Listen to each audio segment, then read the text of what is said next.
ॐ अस्य श्री चण्डी कवचस्य ॐ अस्य श्री चण्डी कवचस्य ब्रह्मा ऋषिः अनुष्टुप् छन्दः चामुण्डा देवता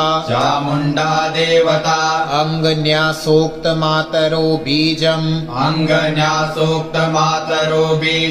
दिग्बन्ध देवतास्तत्त्वम् श्री जगदम्बा प्रीत्यर्थे सप्तशती पाठाङ्गत्वेन जपे विनियोगः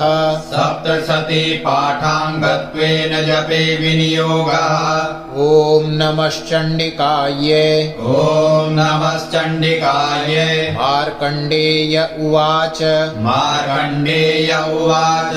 ॐ यद्गुह्यं परमं लोके सर्वरक्षाकरं नृणाम् यन्न कस्यचिदाख्यातम् तन्मे ब्रूहि पितामह ब्रह्मोवाच अस्ति गुह्यतमं विप्र सर्वभूतोपकारकम् देव्यास्तु कवचं पुण्यम् तच्छृणुष्व महामुने प्रथमं शैलपुत्री च द्वितीयं ब्रह्मचारिणी तृतीयं चन्द्रघण्टेति कूष्माण्डेति चतुर्थकम् पंचमं स्कन्दमातेति षष्ठं कात्यायनीति च सप्तमं कालरात्रीति महागौरीति चाष्टमम् नवमं सिद्धिदात्री च नवदुर्गा प्रकीर्तिता उक्तान्येतानि नामानि ब्रह्मणैव महात्मना अग्निना दह्यमानस्तु शत्रुमध्ये गतोरणे विषमे दुर्गमे चैव भयार्ता शरणं गता न तेषां जायते किञ्चित् अशुभं रणसङ्कटे नापदं तस्य पश्यामि शोकदुःखभयं नहि यस्तु भक्त्या स्मृता नूनं तेषां वृद्धिः प्रजायते ये त्वां स्मरन्ति देवेशि रक्षसे तान्न संशयः प्रेतसंस्था तु चामुण्डा वाराही महिषासना ऐन्द्रिगजसमारूढा वैष्णवी गरुडासना माहेश्वरी वृषारूढा कौमारी शिखिवाहना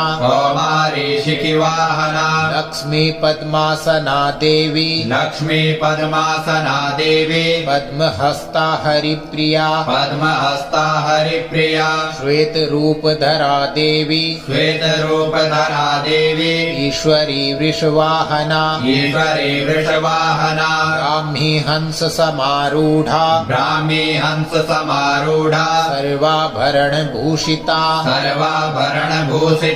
इत्येता मातरः सर्वा सर्वयोगसमन्विता नानाभरणशोभाढ्या नानारत्नोपशोभिता नानारत्नोपशोभिता दृश्यन्ते रथमारूढा दृश्यन्ते रथमारूढा देव्यः क्रोधसमाकुला देव्या क्रोधसमाकुला शङ्खं चक्रं गदां शक्तिं शङ्खं चक्रं गदां शक्तिं फलं च मुसलायुधम् हलं च मुसलायुधम् खेटकं तोमरं चैव केटकं तोमरं चैव परशुं पाशमेव च परशुं पाशमेव च कुन्तायुधं त्रिशूलं च कुन्दायुधं त्रिशूलं च साङ्गमायुधमुत्तमम् साङ्गमायुधमुत्तमम् दैत्यानां देहनाशाय दैत्यानां देहनाशाय भक्तानां भयाय च भक्तानां भयाय च धारयन्त्यायुधान्नीथम् धारयन्त्यायुधानीथम् देवानां च हिताय वै देवानां च हिताय वै नमस्तेऽस्तु महारौद्रे नमस्तेऽस्तु महारौद्रे महाघोरपराक्रमे महाघोरपराक्रमे महाबले महोत्साहे महाबले महोत्साहे महाभयविनाशिनि महाभयविनाशिनि त्राहि मां देवि दुष्प्रेक्ष्ये त्राहि मां देवि दुष्प्रेक्षे शत्रूणां भयवर्धिनि शत्रूणां भयवर्धिनि प्राच्यां रक्षतु मामेन्द्रि प्राच्यां रक्षतु मामेन्द्रि आग्नेयामग्निदेवता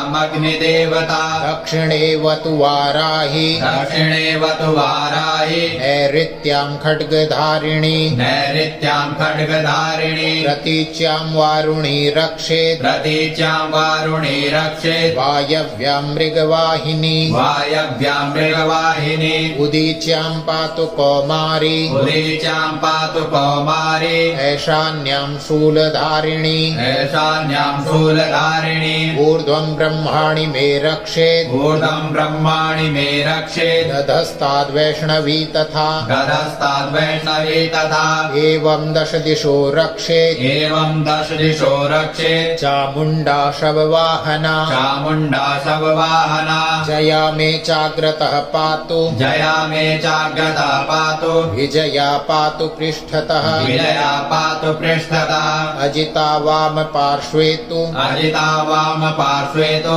दक्षिणे चापराजिता दक्षिणे च पराजिता शिखामुद्योतिनी रक्षे शिखामुद्योतिनी रक्षेत् रुमा मूर्ध्नि व्यवस्थिता भूमा मूर्ध्नि व्यवस्थिता मालाधरी ललाटे च मालाधरी ललाटे च भ्रुवो रक्षेद् यशस्विनी भ्रुवो रक्षेद् यशस्विनी त्रिनेत्रा च भ्रुवोर्मध्ये त्रिनेत्रा च भ्रुवोर्मध्ये यमघण्टा च नासिके यमघण्टा च नासिके शङ्खिनी चक्षुषोर्मध्ये शङ्खिनी चक्षुषोर्मध्ये श्रोत्रयोर्द्वारवासिनी श्रोत्रयोर्द्वारवासिनी कपोलौकालिका रक्षेत् कपोलो कालिका रक्षेत् कर्णमूले तु शाङ्करी कर्णमूले तु शाङ्करी नासिकायां सुगन्धा च नासिकायां सुगन्धा च उत्तरोष्ठे च चर्चिका उत्तरोष्ठे च चर्चिका अधरे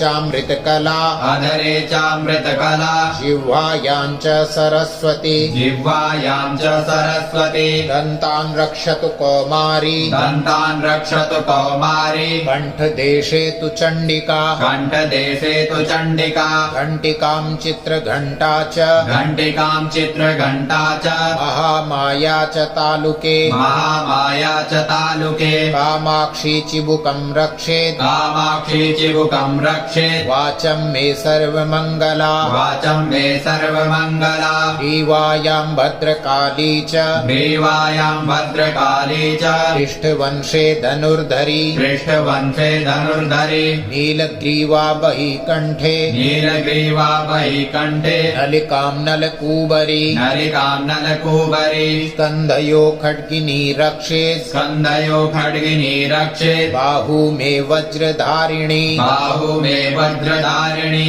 हस्तयोर्दण्डिनी रक्षेत् हस्तयोर्दण्डिनी रक्षेत् अम्बिका चाङ्गुलीषु च अम्बिका चाङ्गुलीषु च रखाञ्चूलेश्वरी रक्षेत् रखाञ्चूलेश्वरी रक्षेत् कुक्षो रक्षेत् कुलेश्वरी वृक्षो रक्षेत् कुलेश्वरी स्तनौ रक्षेत् महादेवी स्तनौ रक्षेन् महादेवी मनः शोकविनाशिनी मनः शोकविनाशिनी हृदये ललिता देवी हृदये ललिता देवी उदरे शूलधारिणी उदरे शूलधारिणी नाभौ च कामिनी रक्षेत् नाभौ च कामिनी रक्षेत् गुह्यं गुह्येश्वरी तथा गुह्यं गुह्येश्वरी तथा पूतना कामिका मेढ्रम् पूतना कामिका मेढ्रम् उदे महिषवाहिनी उदे महिषवाहिनी कट्यां भगवती रक्षेत् कट्यां भगवती रक्षेत् जानुनी विन्ध्यवासिनी जानुनी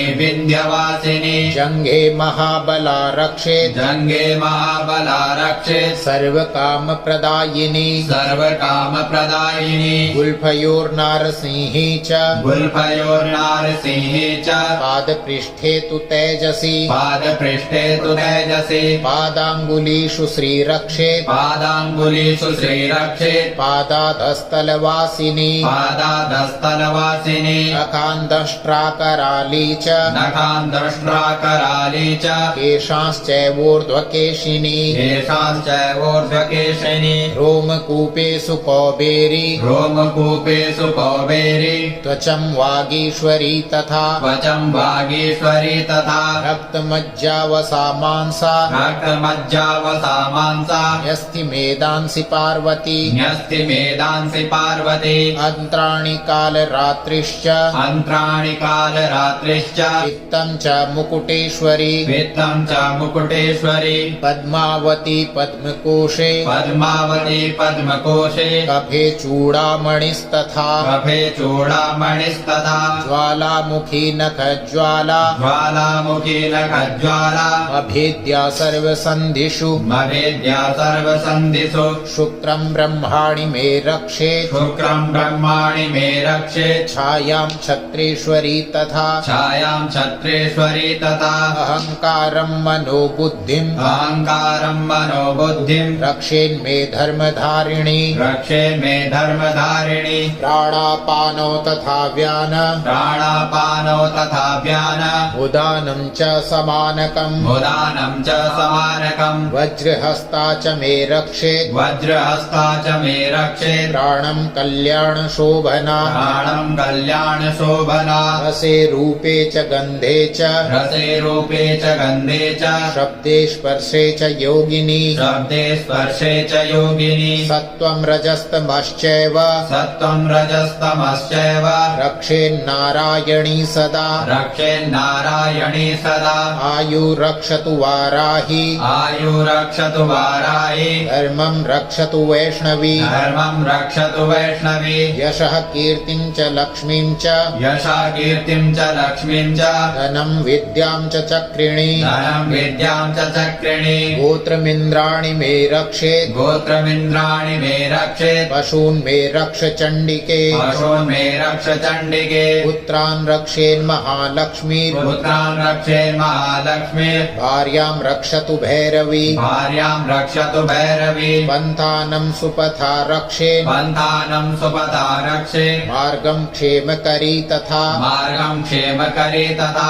राजद्वारे महालक्ष्मीर् राजद्वारे महालक्ष्मीर् विजया सर्वतः स्थिता विजया सर्वतः स्थिता रक्षाहीनं तु यत्स्थानं रक्षाहीनं तु यत्स्थानं वर्जितं कवचेन तु वर्जितं कवचेन तु तत्सर्वं रक्ष मे देवी तत्सर्वं रक्ष मे देवी जयन्ती पापनाशिनी जयन्ती पापनाशिनी पदमेकं न गच्छेत्तु पदमेकं न गच्छेतु यदिच्छेच्छुभमात्मनः यदि चेच्छुभमात्मनः कवचेनावृतो नित्यं कवचेनावृतो नित्यं यत्र यत्रैव गच्छति यत्र यत्रैव गच्छति तत्र तत्रार्थलाभश्च तत्र तत्रार्थलाभश्च विजया सार्वकामिकः विजया सार्वकामिका यं यं चिन्तयते कामं यं यं चिन्तयते कामं तं तं प्राप्नोति निश्चितं तं तं प्राप्नोति निश्चितं परमैश्वर्यमतुलं परमैश्वर्यमतुलं प्राप्स्यते